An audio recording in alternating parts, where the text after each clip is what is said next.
उस्ताद के 12 हुकूक़ इमाम ज़ैनुल आबिदीन रज़ियल्लाहु अन्हु की नज़र में इमाम ज़ैनुल आबिदीन रज़ियल्लाहु अन्हु से रिसालतुल हुकूक़ में रिवायत है। फरमाते हैं, जिसने भी इल्म व मारिफत की जानिब तुम्हारी रहनुमाई की, उसका हक़ ये है अत्ताज़ीमु लहू, उसका एहतराम करो, व तौक़ीरु लिमजलिसिही, उसकी बारगाह को मोहतरम जानो, व हुस्नुल इस्तिमाई इलैहि, उसकी गुफ्तगू गौर से सुनो, वल इक़बालु अलैहि, उसकी जानिब अपना रुख रखो यानि पुश्त मत करो, व अल्ला तरफ़ा अलैहि सौतका, अपनी आवाज़ को उसकी आवाज़ से बुलंद ना करो, वला तुजीब अहदन यसअलुहु अन शैइन हत्ता यकूना हुवल्लज़ी युजीबु, अगर कोई किसी चीज़ के बारे में उससे सवाल करो तो जवाब ना दो बल्कि उसे देने दो।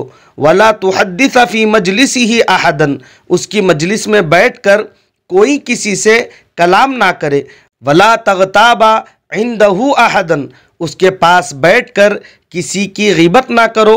व अन तदफ़ा अन्हु इज़ा ज़ुकिरा इंदका बिसूइन, और जब तुम्हारे सामने उसकी कोई बुराई बयान की जाए तो उसका दिफ़ा करो।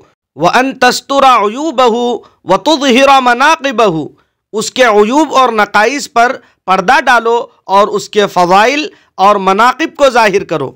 वला तुजालिस लहू अदुव्वन, उसके दुश्मन की हमनशीनी ना करो। वला तुआदिया लहू वलियन, और उसके दोस्तों से दुश्मनी ना करो। इन 12 हुकूक़ को ज़िक्र करने के बाद इमाम अलैहिस्सलाम ने इसका सिला व अज्र बयान फरमाया। फरमाते हैं, बस अगर तुम इस पे अमल कर लोगे तो अल्लाह ताला के फरिश्ते तुम्हारे हक़ में गवाही देंगे कि तुमने उसका हक़ अदा कर दिया और उससे खुदा के लिए तालीम हासिल की, ना कि लोगों को दिखाने के लिए।